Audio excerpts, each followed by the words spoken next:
No toda la filosofía es pragmática. Y aquí me gustaría quizás hacer un recorrido por la historia de la filosofía, e ir viendo cómo en la historia de la filosofía, en los grandes pensadores, hay recursos tal vez para enfrentar problemas que no necesariamente son síndromes ni enfermedades que nos lleven al psicólogo o al psicoanalista. Y quizás podríamos partir desde muy atrás. Partamos del principio. Ya hablamos de Sócrates, pero partamos de Platón. Tal vez reivindiquemos un poco a Platón, puesto que ha sido tan golpeado en el último tiempo y tan desprestigiado por la filosofía postmoderna, ¿no es cierto? ¿Qué es lo que hay en Platón, o en la filosofía de Platón, como recurso para mejorar nuestra vida? Para vivir mejor, digámoslo directamente. Sure. Well, living better is one of the goals. In the ancient world, philosophy was a guide to the art of living. The whole idea was to treat life as an art form, perhaps the grandest art form, and to make of your life a work of art. And so, of course, we need aesthetic guidance and ethical guidance and other things in order to do this. Plato, I think, is in such disrepute with the postmodernists because Plato asserted the existence of reality. If we remember the cave, in Plato's cave, you have the world of appearance, which is very fuzzy, very unclear, and that's inside the cave. Culture often has this effect on us. Language, discourse, narrative, and all the tools of postmodernism actually chain people to the cave wall and make them think that everything is a matter of social constructs. Outside the cave, there is a world of unchanging eternal forms which illuminate truth and beauty and justice for us. Plato's idea of education was that it would lead people out of the cave, out of the world of appearances, and into the bright, beautiful, and harmonious world of reality, where their souls would be balanced, and therefore where society would be balanced. Postmodernists find this revolting, so they are actually bringing people back into the cave so that they can be kept up against the wall with discourse as opposed to let out with illumination. Pero, y tal vez aplicándolo prácticamente, a ver, tal vez con un ejemplo, ¿qué elementos o qué ideas platónicas le ha servido a usted, por ejemplo, para asesorar a alguien en torno a un problema específico? Well, we'll go right back to what you were asking earlier about these diagnoses of so-called disease in our culture. These 15 million children a day who are taking Ritalin and are being diagnosed with ADHD, attention deficit disorders of various kinds. That is an appearance. The symptom is being diagnosed. In my opinion, there's a reality which no one is confronting, and which Plato would demand that we confront. The reality is that the human being, in order to be a functional person, needs cognitive development. And the surest route to that is through the development of natural language, learning to speak properly, learning to read well, and learning to write are all requiring practice and instruction. If you don't do this with children, and instead, as we do in the United States, give them television for 4.5 hours a day, video games, and the internet, visual stimulation will depress their cognitive functions and prevent their cognitive development. Then they can't sit still.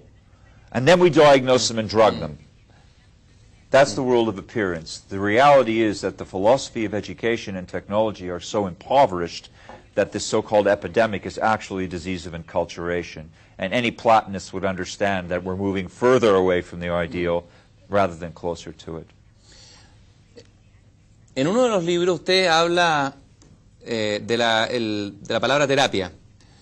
Y uno podría hablar de terapia filosófica. Ahora, me gustaría tal vez volver al origen de la palabra terapia. Quizás eso ayuda a entender mejor qué es lo que es terapia filosófica. ¿De dónde viene el concepto terapia o terapéutico? Yes, etimológicamente. Yes, indeed. Yes, etymologically, of course, it's Greek, therapein.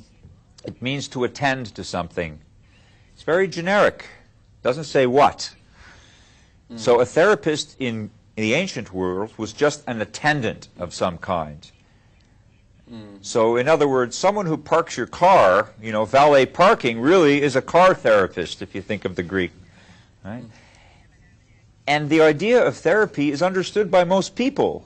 they realize it should be something that's beneficial in a general way.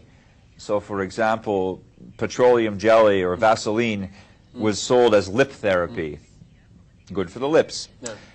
There's a magazine I read on an airplane recently called Retail Therapy. So the idea is that shopping can make you feel good. The other half of it is the psyche, psychotherapy. Well, psyche is also a Greek word, which means many things. There's no precise translation in English, no unique one. It can mean the mind. It can mean the soul. Not the divine soul, but the Greek soul. It can mean the breath, more fundamentally than that, just the process of respiration. It can mean the character. So now put them together. You have psychotherapists. If someone helps you attend to your character through ethical development, this is a psychotherapist. If someone teaches you meditation or yoga and teaches you to breathe properly and improve your functionality, that's psychotherapy too. Someone who's teaching you to play the flute is a psychotherapist. Certainly your philosopher can be your psychotherapist. But the medical profession and the psychological profession have appropriated words, appropriated meanings, obviously in order to designate some kind of turf. And so we need to break down these barriers in order to return words to their more original meanings. Un sentido hermoso de psicoterapia sería tal vez atender al alma, ¿no es cierto? Escuchar al alma, escuchar a la propia alma. Y tal vez ese sea un tema importante en lo que estamos conversando. Normalmente la psicología y la psiquiatría y el psicoanálisis, tengo la impresión, han tendido a buscar las raíces de nuestros males, digamos, de nuestras angustias, en alguna enfermedad o en alguna causa incluso física. Pero hay angustias que tienen que ver con angustias metafísicas o angustias, incluso uno podría decir filosóficas. ¿Cuál es el sentido de la vida? ¿Por qué morimos? Que todos tenemos angustias y que son fundamentales. ¿Cómo? Yes, but again, you know, it really depends on the reality of the person's problem. This anguish might be, as you suggest, for example, a case of existential angst. If someone really has angst about the meaning of the universe or their purpose in life and so forth, then maybe they really do need help from the existentialists, and that's their source of succor and of deliverance, or in fact of making the angst worse in order to have a breakthrough, to explore that abyss. Sometimes that's the way out. But on the other hand, it's also true in the United States, for example, that about 10% of people who voluntarily go to psychiatrists for anxiety are really suffering from a neurological disorder. Anxiety itself can be a symptom of an underlying disease, which might be worse. So in an ideal world, in a Platonic world, we would have a gatekeeper, and you would come to this person with angst or anxiety, and they would ask you some questions and give you some tests, and then help you decide whether maybe you should see a physician and be tested for a neurological problem, or see a psychologist because maybe you simply have acute emotional distress or panic, or maybe you just have existential angst, in which case a philosopher is your best route. The best care is always appropriate care, but appropriate care really depends on each individual case.